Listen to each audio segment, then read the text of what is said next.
et un serment que je vais faire à la France. Je ne vous trahirai pas, je ne vous mentirai pas. Je n'ai jamais été, Christine O'Crête, pour l'immigration zéro. Il faut déclarer comme objectif le quota zéro d'immigration.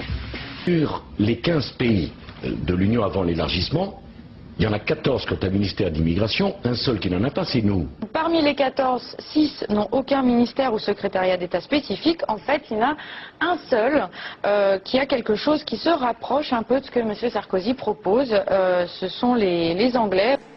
Je veux être le président de la France des droits de l'homme.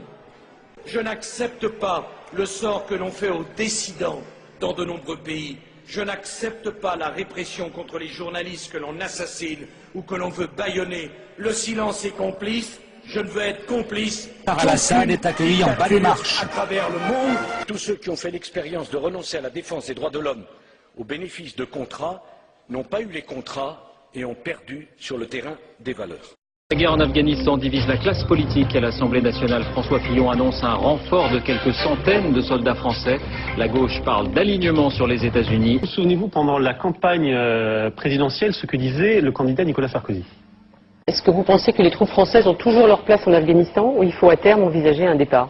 Les troupes françaises à cet endroit du monde ne me semblent pas décisives. Mais même s'il faut poursuivre, je dirais, une présence pour empêcher les talibans de revenir au pouvoir? Je vous ai dit quelle était ma réponse. Sur les remboursements des frais dentaires, des lunettes. Allez-y. Bon, les remboursements pour les lunettes et les prothèses, les Français ont un remboursement qui ne doit pas être supérieur à 30%. J'ai proposé qu'on porte les remboursements jusqu'à 50%. Le gouvernement souhaite confier aux mutuelles la totalité des remboursements des frais d'optique. Lunettes et lentilles ne seraient plus remboursées par l'assurance maladie. Si vous transférez les dépenses qui étaient auparavant remboursées par l'assurance maladie, si vous les transférez sur les complémentaires santé, ce sont des charges nouvelles, donc il faut des augmentations de cotisation. Après l'optique, les frais dentaires pourraient également subir un désengagement de la sécurité sociale. Or, 8% des Français ne bénéficient pas de mutuelle santé complémentaire.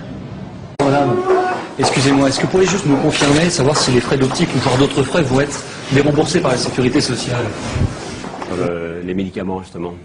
Je ne suis pas d'accord avec la franchise par boîte de médicaments, parce que ça pénalise celui qui est très malade. Sur chaque recours au système de santé,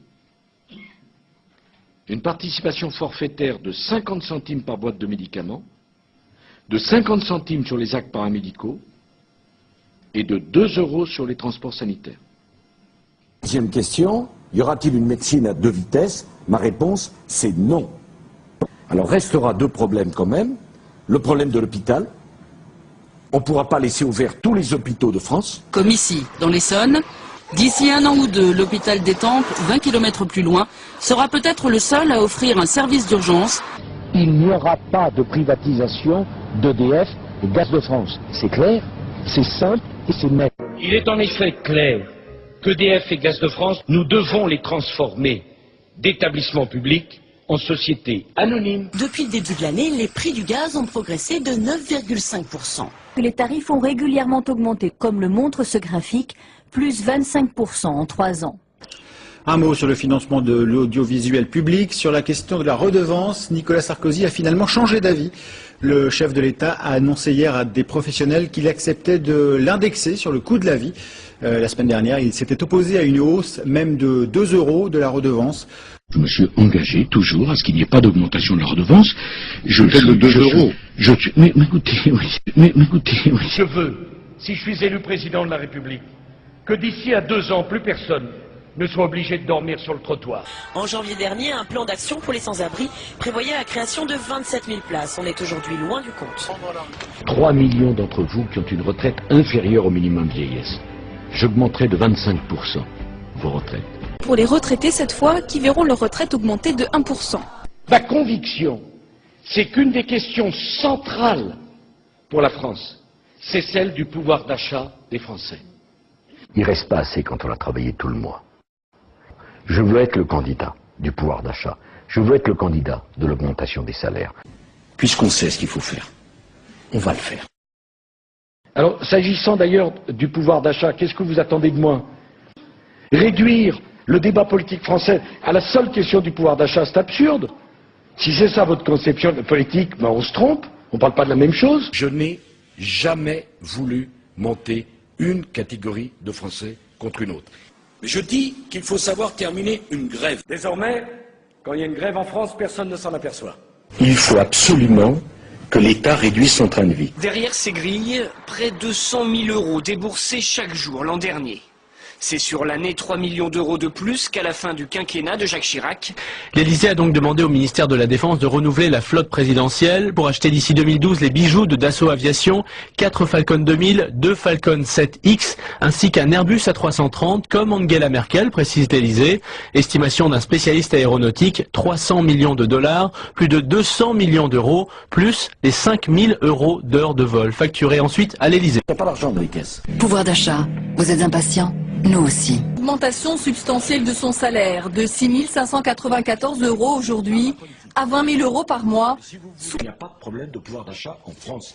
Cette campagne coûtera un peu plus de 4 millions d'euros. Rachida Dati, elle est critiquée sur la gestion de son budget de frais de réception. Pour l'année 2007, une rallonge de 100 000 euros a déjà été versée et que pour 2008, les 2/3 du budget ont été dépensés alors qu'on n'est que fin mars. Il faut absolument que l'État réduise son train de vie.